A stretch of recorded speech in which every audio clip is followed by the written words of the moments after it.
Kenny, you've been through this with some guys before. With a guy like Khalil, that you're just, hoping and praying you can help him break through. What do you say to him, especially after games when he plays 2 minutes or 4 minutes or whatever? The first thing is his character. High character kid. Works hard, tries hard. And in situations like this, when you try so hard and it's just not quite working right, you have to take incremental progress. So for him, it's being solid defensively. It's fighting to get rebounds. It's shooting the ball, whether it goes in or not, shooting the ball with confidence. Because when I gotta make this shot, I gotta have something good, I gotta, it doesn't happen. It's when you let go and relax and do it with confidence, and if it goes in, great. If it don't and you shot it with confidence and you executed it, fine, we live with it. I feel confident that he's going to fight through. I'm happy with the progress that he's made the last two games really, where he showed signs that I'm going to lock down and be into it defensively. We just need a little more. That sounds a little bit like EJ to me, about not overreacting to a shot not going in. Well, with EJ, I would tell all of you guys that, recruiting EJ is a basketball player. And what happens is guys sometimes want to rely on scoring the ball because that gets your name in the paper, that gets you notoriety. EJ Montgomery is a 6'10", great passer who is now saying, I got to get a shot, I got to get a shot. You don't have to get a shot. The shot will come to you. Drive the ball and throw lobs. Drive the ball and make passes, skip passes. Drive the ball and get fouled and make 2 free throws. Get an offensive rebound. He does the things that helps a team win, and it's not relied on by just shooting a basketball. But that's really hard at a young age with that kind of pressure on you to deal with. I really want to score the ball. Well, you're a basketball player. I played for a coach in college who told me get 12 points, 6 rebounds, and 6 assists. I didn't know what that meant. I averaged 35 in high school. But now as a grown man, I look back on it, he's saying be a complete basketball player. Do the things that your instincts do naturally. Embrace that. And it's not just centered around shooting the ball. If you take the emphasis off shooting, other things come up that you find that you can get confidence in. Then shooting becomes a non-issue. Kenny, as we watched Nick break through this year, was there a moment for you that was particularly important in realizing he's figured it out, or he's at least come closer to figuring it out? Great question. You probably won't like the answer. I will tell you that Nick Richards had it figured out last year. As he walks by. He had it figured out last year. Nick Richards from last year, and I'm going to go back to last year instead of talking about now, he's not playing against an opponent. He stopped playing against the opponent as a freshman. Going into his sophomore year, he was playing against Nick. It's mental. So there's nothing more skill-wise. He can shoot it. He can catch the ball. He got a left hand. He got a right hand. One of the hardest things to do in this game as a post scorer, the Kareem Abdul-Jabbar sky hook. Well, I'm watching him and we're working on running hooks across the lane. I'm seeing it with either hand. I'm seeing him be confident in shooting 15, 18 footers. So I'm seeing him get offensive rebounds. So it's mental. It's not a moment. The moment happened last year. Kenny, whatever he does, Kel's always raising the bar. How does Nick handle that, do you think? How does that play on his mind? Well, a couple things. One is Nick, growing up, was late to the game. So he didn't start playing at a young age. Nick was a piece to the puzzle, not the puzzle. So coming here, and this year, particularly this year, he's a big piece to the puzzle. we need Nick Richards to be great.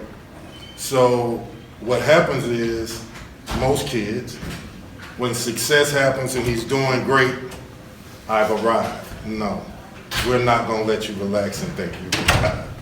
We're gonna, when you play good and we win, the next day at practice, you got a smile on your face, get your behind on that line. Like, we need you hungry every moment that you're on the court. You will never relax, not here. Is there ever a line that could be crossed and the guy gets demoralized, like, I can't please this guy?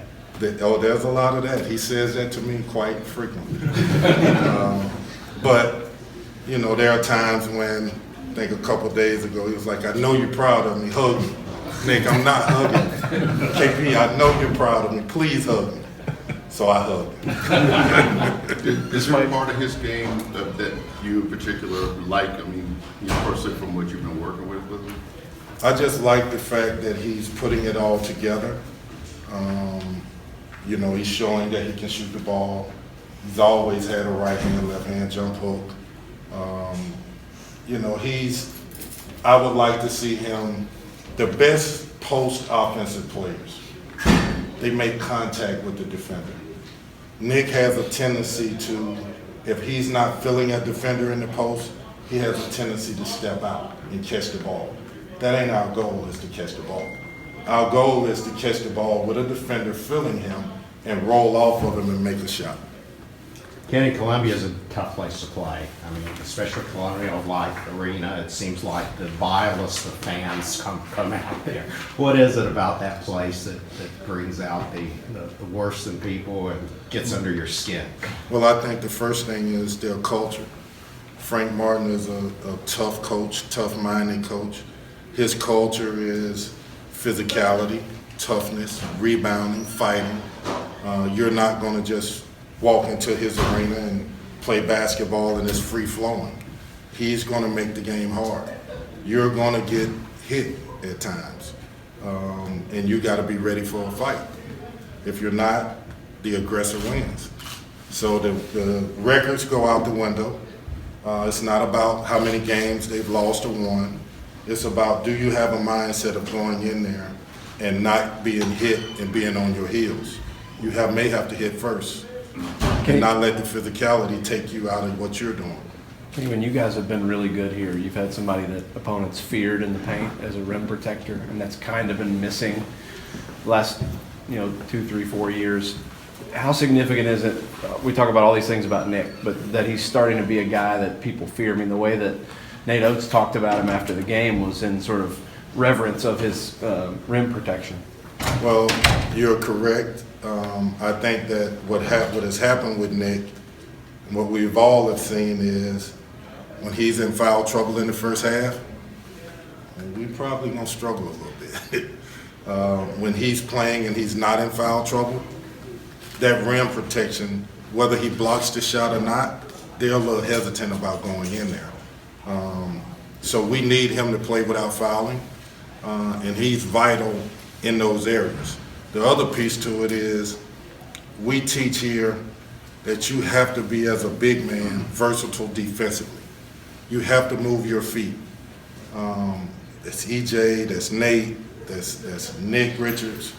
All of them, we want them to be able to switch a ball screen, to be able to play the perimeter and do it with confidence, not the old school, well, the only time I'm going to defend is in the ball, is in the post.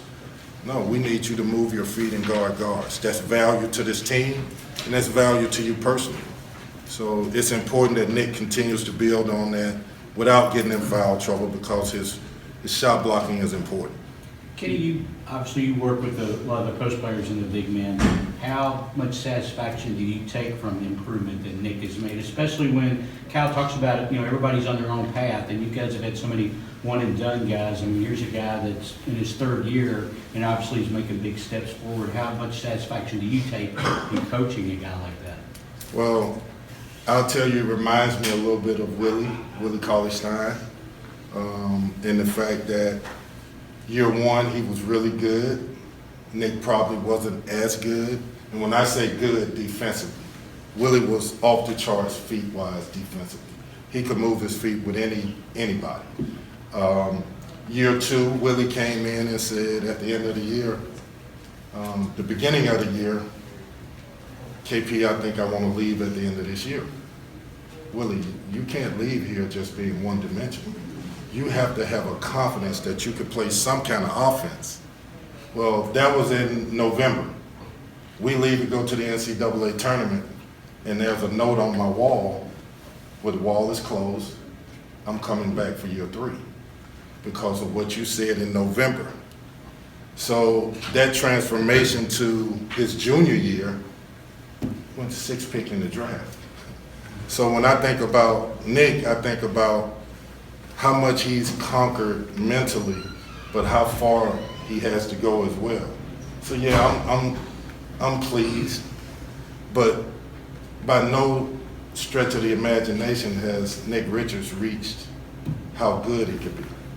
He still has a lot of blocks mentally that he has to overcome.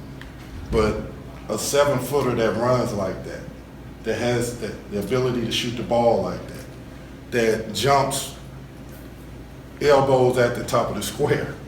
I mean, he has physical gifts that are off the charts. His only issue is how he perceived those physical gifts. It's not skill-wise. So there's a lot left in him. Can you give us an update on Johnny? Johnny is getting better. I think he started practice a couple days ago. He's been doing well. Got to work him back into the rotation and see, where he helps us. It starts with defense. I know everybody wants to talk about his shooting, and he's known as a shooter, but we need guys that can defend and get us stops. You talk about keeping Nick humble in a sense. How do you keep the entire team also humble with some of the recent success you've had? Great question.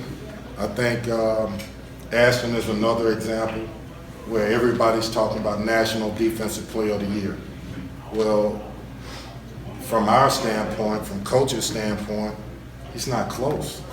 He's not as disciplined as he needs to be the best defender in the United States in college basketball. It's not close. So we're on him about that. Like, you're getting these accolades for doing something that we know. We work with you every day. There's more. Give it to us. Focus on it. Because your livelihood depends on, and our livelihood depends on, your discipline defensively. Knowing your assignments, doing your assignments. That'd be the best way I answer your question. Coach, just out of the year, a lot of kids fighting through a lot of being banged up and bruised up. Got any kids that got some nagging stuff going on that they're fighting through? I think we've been through a lot of that earlier with Ashton, Nate. We've had guys, EJ. We've had guys that throughout the beginning part of this season have been dinged up a little bit. So I hope and I pray that we don't have any more. All right, guys, thanks. All right, guys.